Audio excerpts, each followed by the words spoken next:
J'aurais vraiment aimé qu'il y ait un chien dans ce film-là.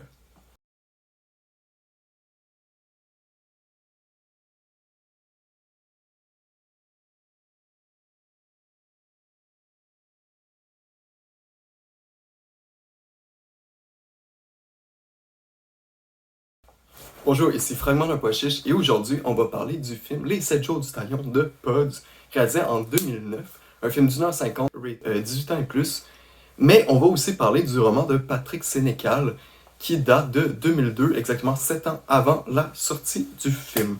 Pourquoi je parle des deux, c'est que j'ai vu le film après avoir lu le roman et je me suis dit, il y a beaucoup d'aspects que je suis pas fan de l'adaptation et au lieu de juste vous dire le film est pas bon, allez lire le roman, je vous conseille plus d'aller lire le roman puis de vous faire après ça une propre idée sur le film, mais je vais vous parler des quelques détails que j'ai moins aimés et ensuite parler plus de c'est quoi l'œuvre Les 7 jours du talion avec tous les questionnements qui viennent ensemble. Pour commencer, l'histoire. Bruno Hamel, un chirurgien de 38 ans avec sa femme Sylvie, ont une petite fille qui s'appelle Jasmine, elle a 8 ans. Au début du film, on la voit partir porter des petits papiers au porte-à-porte. Le père lui dit bye bye, nan, nan. À la fin de la journée, pas de nouvelles. Il appelle la police. Avec la police, Bruno découvre le corps de sa jeune fille de 8 ans, massacrée, violée, tuée. Bref, elle est morte. Pas longtemps après, quelques jours, si je ne me trompe pas dans le film, il se fait appeler par la police. Ils ont trouvé le suspect.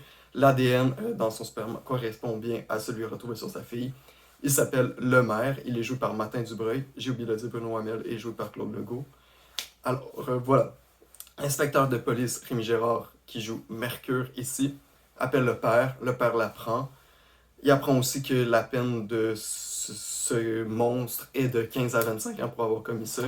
Il se met en doute quelques secondes, et bref, il va enlever ce monstre pour le torturer pendant 7 jours avant de se rendre après à la police. Ça, c'est le début du film que tu penses. Sa femme Sylvie est pas du tout dans la même lignée. On la voit pas beaucoup dans le film, mais un peu plus dans le roman. Voilà le synopsis du film. Bref, pourquoi j'ai moins aimé le film de Pods, c'est que tout est en noir, bleu et blanc, tout est froid, tout est dépourvu d'émotions. Bien que Claude Legault, Rémi Gérard et Martin Dubreuil sont d'excellents acteurs, je trouve qu'ils n'ont pas assez eu le spotlight pour shiner leur talent. Pourtant, ces rôles-là, si on se fait au roman, c'est des rôles qui pourraient avoir beaucoup plus d'ambition au niveau. Mais je critique pas les acteurs, je critique probablement plus la direction d'acteurs, justement, parce que les acteurs, c'est des top one. Ce que j'aimais pas, c'est ça aussi. Il y a aussi l'absence des chiens, comme j'ai dit dans la vidéo d'introduction.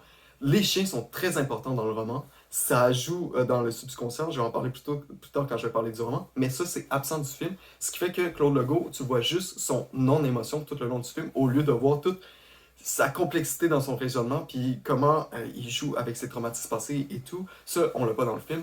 Le film dure aussi juste 1h50, mais ça, c'est correct quand t'adaptes, tu t'attends pas à ce que ce soit aussi long que le roman. Mais il coupe beaucoup de bouts, et il coupe beaucoup de bouts avec Mercure, l'inspecteur, qui, dans le film, tout ce que tu sais, c'est qu'il a perdu sa femme, puis il est obsédé par ça. Il réécoute en boucle la vidéo du meurtre de sa femme. D'ailleurs, le film commence sur cette entrée-là. Ça, puis justement, le côté Sylvie ou le côté de voir un autre côté et aussi le traitement des médias, ça c'est absent du film. Je trouve qu'il y a beaucoup de raccourcis qui empêchent la réflexion. Tandis que dans le roman, à cause des chiens, tu rentres vraiment dans la tête du personnage. C'est pas narré au jeu, mais pourtant, tu as l'impression de plus le connaître que de la manière que c'est filmé dans le film. Tu n'as pas vraiment l'impression de reconnaître Bruno Hamel puis de te mettre à ta place dans le film. C'est vraiment froid. Je m'entendais que dans le roman, c'est très chaud, c'est très.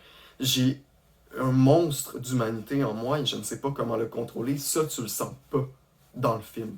Ce que je trouve vraiment dommage. Puis le traitement des médias, c'est que quand il va enlever, il y aura une partie de la population qui va être pour que comme, ok, oui, mais la justice n'est pas assez, il faut vraiment faire souffrir ces pédophiles criminels-là. Mais il y en a qui se fient à la justice et l'autre qui fient à il faut se faire justice soi-même. Et dans la population, ça va jouer, puis à force que ça joue dans la population, ça va aussi jouer dans la tête de Bruno. Tandis que dans le film, ça joue pas, justement. Il va y avoir des directeurs de nouvelles qui vont prendre position, puis les nouvelles vont sortir en cette faveur-là.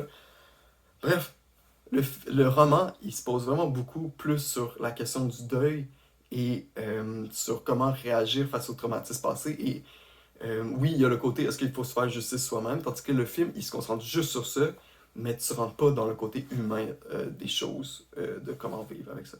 C'est ce que je trouve dommage que le film a pas fait. C'est ce qui fait que, au final, le film, je savais même pas quoi se. Est-ce qu'on suit comment Mercure joue avec ça aussi de son côté, parce qu'il se reconnaît un peu dans. Il vient de perdre sa femme, mais tu le sens pas vraiment dans le film. Sylvie, la seule fois que tu vois Amel vraiment chaud de colère, c'est quand il adresse à sa femme. Je veux pas rentrer dans les détails. Cette scène-là est là dans le roman aussi, mais bref. Sylvie, on dirait que tous les autres personnages chèrent à Bruno, mais Bruno, il est pas tant là. Fait que le film, on dirait, j'ai l'impression de pas savoir où suivre. Tandis que dans le roman, tout le monde a le spotlight, puis tout le monde a une réflexion. Comme j'ai mis dans la, ben pas la miniature, mais l'introduction de l'image, la tableau de Guernica, qui est hyper important dans le roman pour comprendre la psyché du personnage, est absente dans le film. Fait que le film ne possède pas assez de symbolisme, à mon avis, pour traiter des 7 jours du talion. C'est pour ça que je l'aime moins, mais je pense que tout le monde peut l'aimer quand même. Je veux dire, ça, c'est mon appréciation. Lisez le roman, faites-vous une idée du film. Parce que comme ça, j'ai l'impression que si j'avais pas lu le roman, le film, je l'aurais plus vu comme ce que j'ai lu sur Letterboxd, la torture porn. C'est vraiment plus comme la torture. Mais même là, je sentais pas comme. Comme. Parce que dans le roman, justement, ça joue. Est-ce que je suis content qu'elle torture ou pas? Parce que comme ça reste un être humain, mais c'est un monstre. C'est dégueulasse ce qu'elle fait. T'as tout le. C'est un monstre, il mérite de mourir, clairement, mais après ça, t'es comme. Ben, il mérite de mourir, oui, clairement. En tout cas, bref. Whatever. Je prendrai pas position là-dessus, mais comme. Bref. Il mérite pas nécessairement de mourir, mais il mérite de finir ses jours à la prison. C'est pour ça que je vous conseille plus d'aller lire le roman de Patrick Sénécal sorti en 2002 et de peut-être passer le film des 7 jours du Talion. Mais si vous êtes fan de Pods, pis c'est côté un peu plus expérimental du cinéma, que j'ai mon total respect pour, parce que dans ce film-là, justement, il a enlevé la musique. C'est bizarre de voir un film sans aucune musique, même dans le générique de fin, tout le long. Parce que ben, ça rajoute un côté froid, mais je pense que ça répète aussi un côté chaud. Si tu aurais enlevé la musique, puis tout ce que tu fais, c'est entendre les voix dans la tête de Claude Legault, qui n'est pas de la schizophrénie, mais plus ses voix intérieures de sa réflexion, ça aurait donné un côté plus chaud, la répétition des jappements et tout. J'aime beaucoup Buds pour avoir essayé un film sans musique, total respect, mais moi, le film n'est pas venu me chercher. Mais est-ce que c'est un mauvais film? Je pense pas, il y en a beaucoup qui l'ont aimé. Est-ce que moi j'ai été déçu? Oui. Voilà. Fait qu'on se revoit plus la semaine prochaine, et passez une très belle semaine. Faites attention à vous. Bye.